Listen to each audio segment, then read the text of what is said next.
श्रीराम जय जय राम श्रीराम जय जय राम श्रीराम जय जय राम। नमस्कार श्रोते हो, जीवन चैतन्याच्या या यूट्यूब चॅनलवरती आपणा सर्वांचं सहर्ष स्वागत आहे।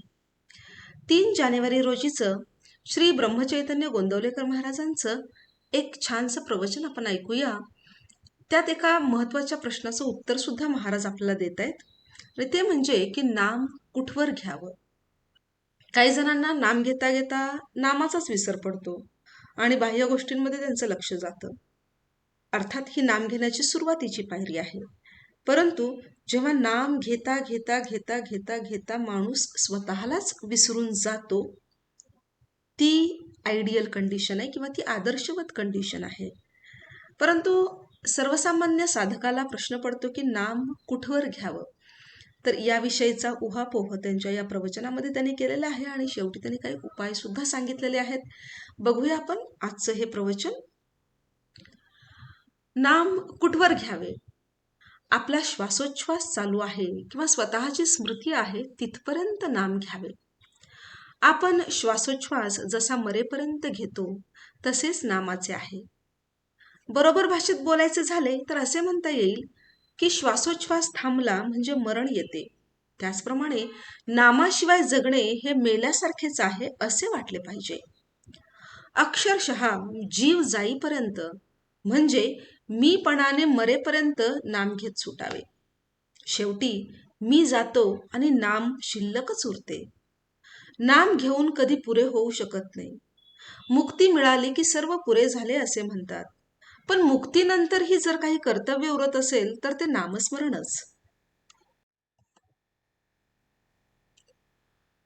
माणसाला गुंगीचे औषध दिले म्हणजे त्याला गुंगी आली की नाही हे पाहण्यासाठी अंक मोजायला सांगतात। अंक मोजता मोजता तो थांबला की तो देहभानावर नाही असे ठरते। तसे नाम घेता घेता मी नाम घेतो हेही स्मरण जेव्हा राहत नाही, तेव्हाच त्या नामात रंगून गेलेल्या माणसाचे पर्यवसान एकांतात होते। महाराज एकांताची व्याख्या फार छान सांगतायत। ते म्हणतात की एकांत म्हणजे नाम घेणारा मी एक, ह्या एकाचाही अंत होणे म्हणजेच देहबुद्धीचा विसर पडणे, देहबुद्धीच्या पलीकडे जाणे। नाम घेता घेता अशी स्थिती प्राप्त झाली म्हणजे त्याचे चित्त भगवंताकडे आहे की नाही असा प्रश्न करायला वावच कुठे राहतो।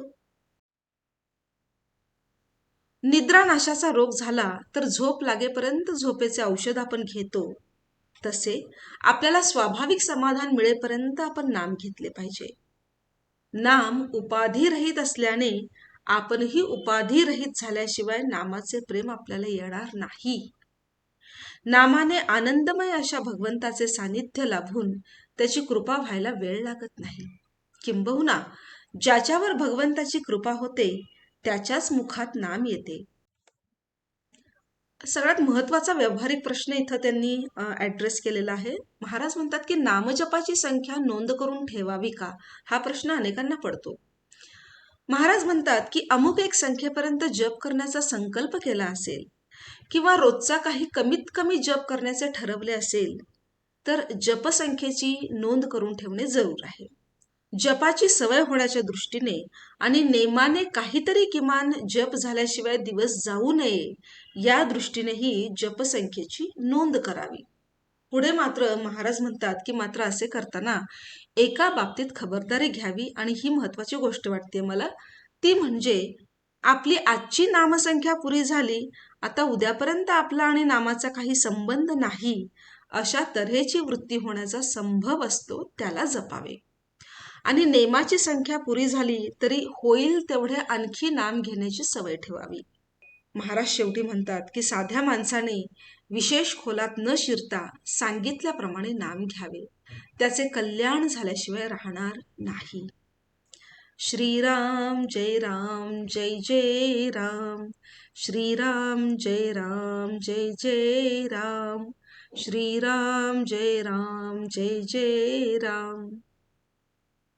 संपूर्ण प्रवचन ऐकल्याबद्दल श्रोते हो तुमचे मनापासून आभार।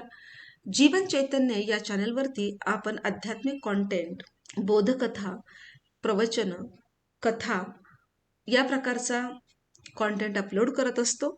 आपल्याला जर हा कॉन्टेंट आवडत असेल तर जरूर चॅनलला सबस्क्राईब करा आणि या परिवाराचा आपण एक भाग होऊ शकता. श्रीराम.